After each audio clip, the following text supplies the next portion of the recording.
That a lot of things that we want to do, a lot of places we would like to go, a lot of things we would like to experience, and we just stop at but, and we build a case. In fact, I was reading something the other day that talked about but. It says but is an argument for our limitations, and when we argue for our limitations, we get to keep them. See, but will cause you to procrastinate, but will cause you to hide out behind fear, but will cause you to come up with all type of excuses that you can validate your inaction and not acting on your dream. And right now, more than ever, people need to look for ways to live their dream. People need to look for ways to make it on their own. There is no such thing as job security. There's no such thing as a storm-proof or tragic-proof life. There are no guarantees today, ladies and gentlemen. The illusion is gone. There was a time when we graduated from high school, you were told, go to college and get out, and you go and work for a corporation for 30 or 40 years, they'll give you a gold watch, and you'll retire.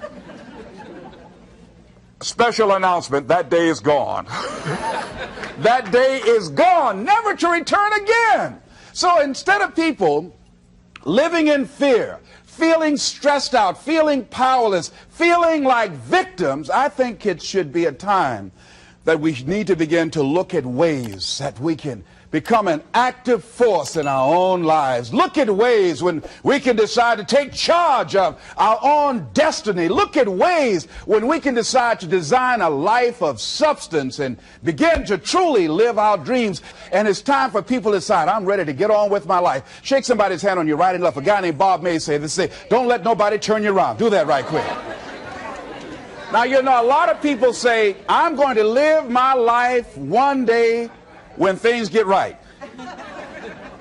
when I get all my bills paid, when I get my feet on the ground. I say, what have you been walking on?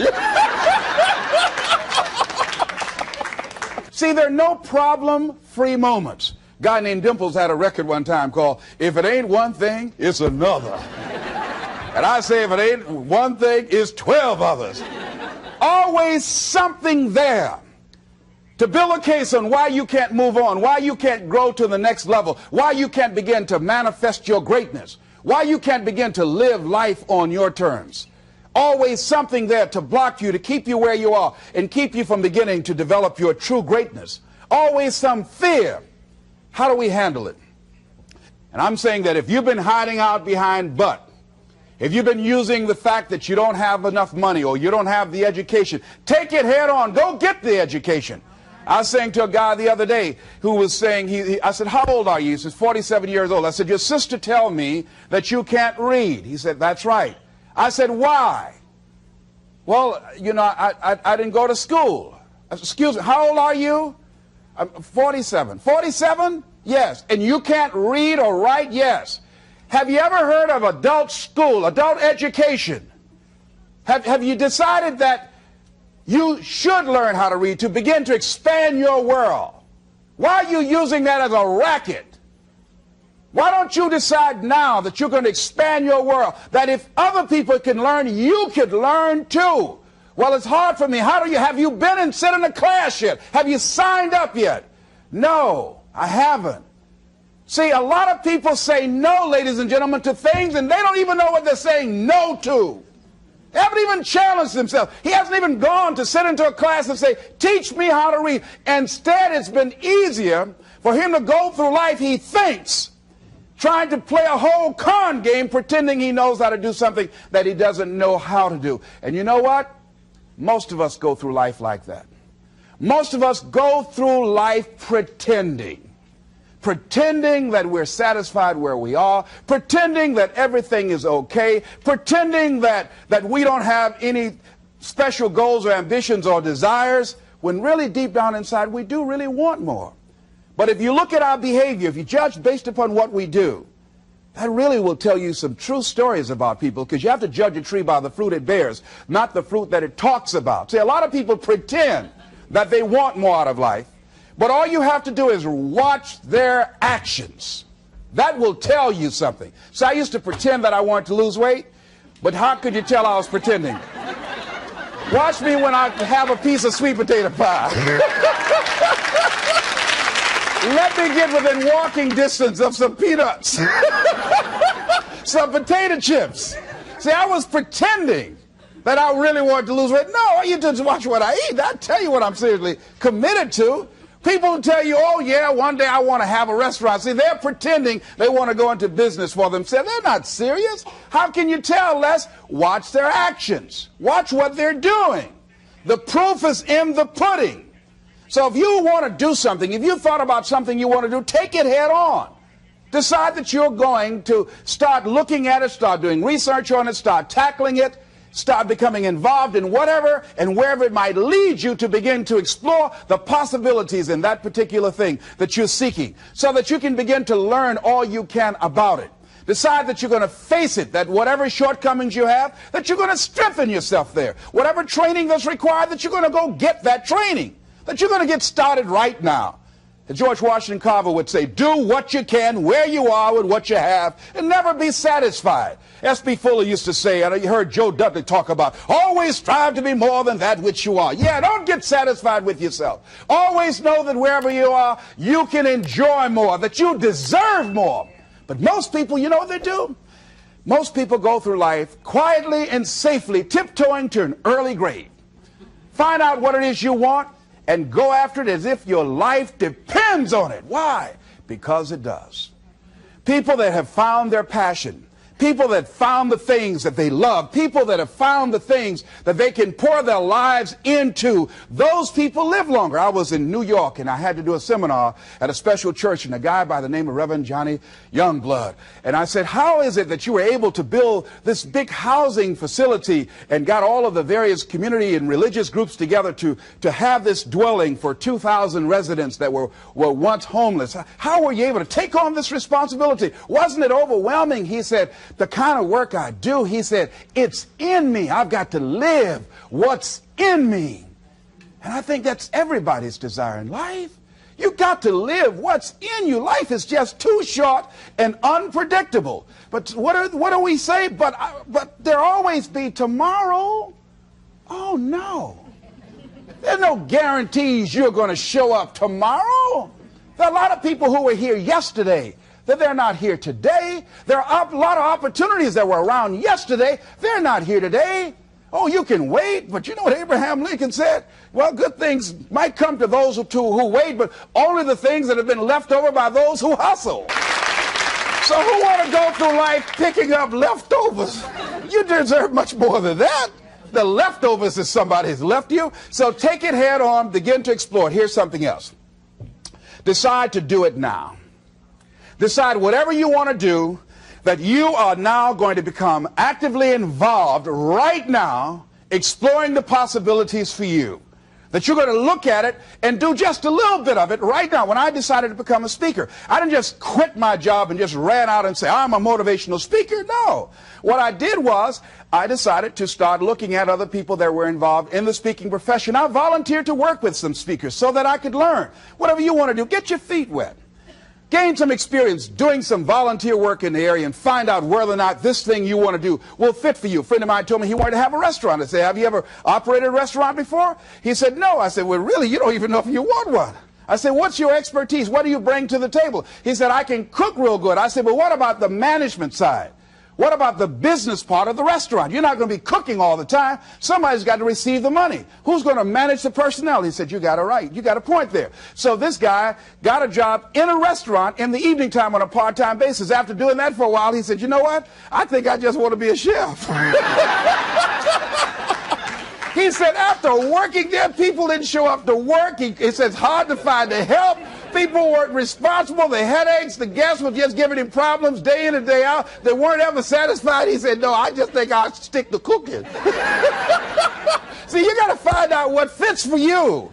Because you might decide that after you go up in there and examine it and experience it and get some experience under your belt on it, well, you say, this is really not what I want. This does not fit for me.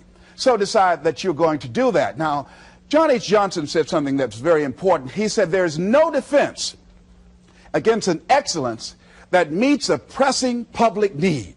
See, whatever you decide to do, look at it and find out what is it that I have that I could bring to the table that can begin to enable me to ensure that I could be successful in this. Where is the opening for you? There's room for you out here in the arena called life. There's room for you to come out and live your dream. Don't allow but to keep you in the corner, keep you up in the bleachers, looking at life, being a spectator, not being a participant, making a difference in life. I believe that all of us came here with something. All of us showed up to give something, and that nobody's going to give that service that you have to give. No one's going to produce your product. No one's going to write your book. No one's going to open your academy. No one's going to begin to create your daycare with a special curriculum to help to cultivate the high self-esteem in our children. That's your idea. And if you don't bring your idea out here, when you die, all of us will suffer because we've been deprived of your genius because you allowed but to keep you in the bleachers and not pursuing your greatness. You take it to your grave with you. And that's what most people do. I think that's why the guy said that many people die at age 21 and don't get buried until they're 65. They're walking dead. You can tell them by the way they walk. How they look in the face. When they speak to you. I was giving a speech at this high school, and a lady came after school. She said, "Mr. Brown, I want to talk to you about my son." I said, "What is it?" She said, "He's not motivated." I said, "I wonder why." You got to have energy, ladies and gentlemen. You got to have life. If you're excited about what you're doing, even in the area of selling, you know people don't buy because of logical reasoning. People buy because of your way of feeling. People don't like to be around dead people.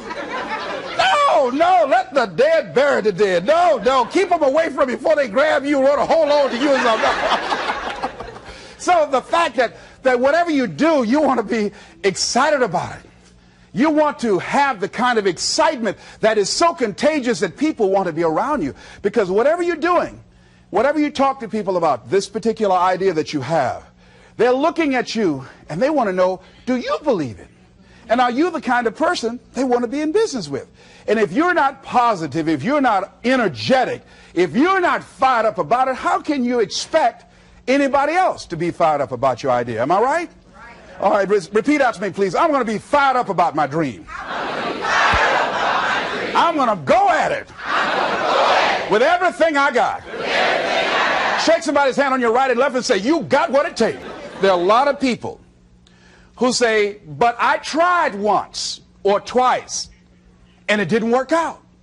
And so they use that as an excuse not to ever come out again. Guy said, if at first you don't succeed, you're running about average. So if you have come out here with an idea and it didn't work out 2 or 3 times, well, that's all right. You're running about average. You know, I heard something, a jarring question. It says, why is it that people prefer known hells to unknown heavens? You know why? Because it's comfortable, ladies and gentlemen. I remember I was in a service once, and I heard Dr. Johnny Coleman give this example. She talked about a man who had been captured behind the enemy lines in a war and was sentenced to be killed or another option. The captain said to the guy, "Listen," he said, "tomorrow morning at 6 o'clock you can face the firing squad, or you can go out this door over here." And the guy said, "What's out the door?" He said, "No one knows. All we can tell you is just unknown horrors." He thought, and the next morning he selected the firing squad. After the shots rang out, the captain's secretary said, "What's beyond that door?" And he said, "Freedom."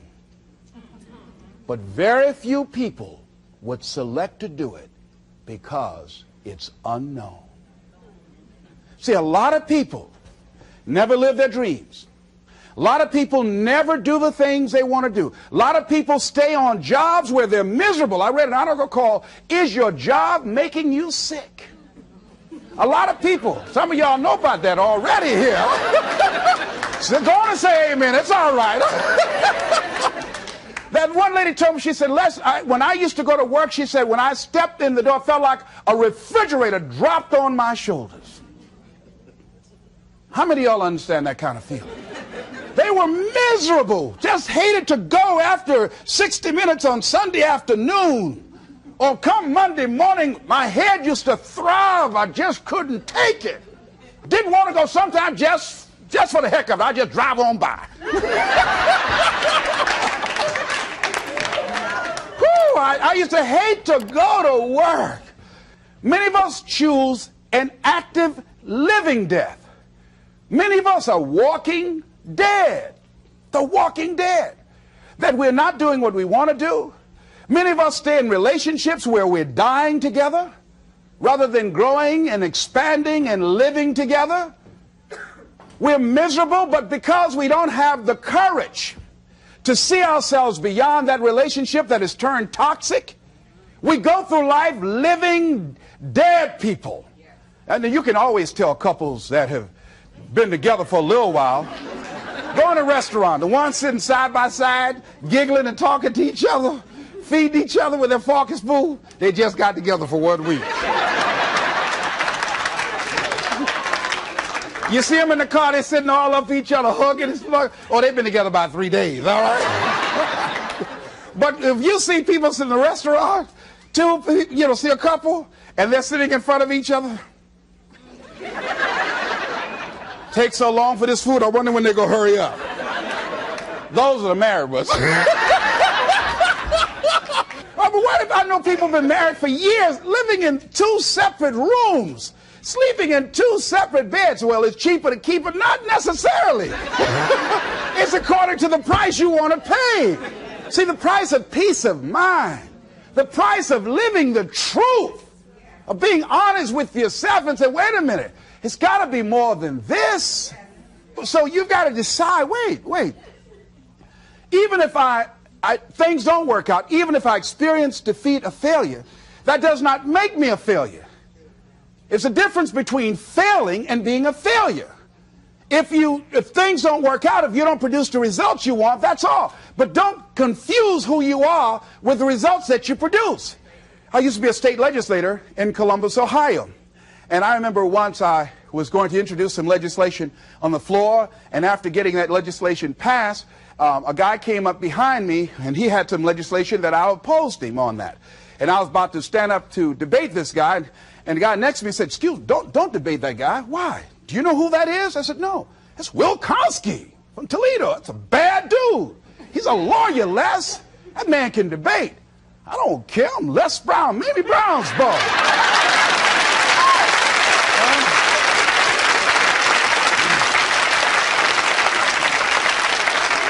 So I raised my hand, Mr. Speaker. He said, the gentleman from the 29th House District? I said, yes, sir. So tell the gentleman I'd like to take him on. Challenge him on this legislation. He said, Will Konsky said, I would more than like to, Mr. Speaker. Everybody would say, whoa. I asked him some questions. He responded. I say, I wonder why I asked that man that question. Will Konsky wore me out. I mean, I was so embarrassed, I just limped back to my room with my yes, I can attitude. However, here's what I learned. When you win, see, if I win a debate, I win because of what I know. When I lose because of what I don't know. So I had to check out, what is it that I did not know? I wasn't prepared. I did not do enough research. I did not do my homework. So he handled me like he wanted to. So I came back again. I waited on some other legislation, did my homework, but he was more than able to take me out again. But pretty soon, each time it would become a little bit more difficult and a little bit more difficult. And the older guy said, would you argue in behalf of this legislation for me? I said, sure. I started volunteering to do work in the legislative committees for the older guys. I said, absolutely. And the more I did it, the better I became. And then people began to start respecting me. And when I would ask and say, Mr. Speaker, I'd like to speak on that bill, some guys' lips start trembling and stuff, like Jimmy. Wait a minute. Is there anything wrong? Do we have a problem?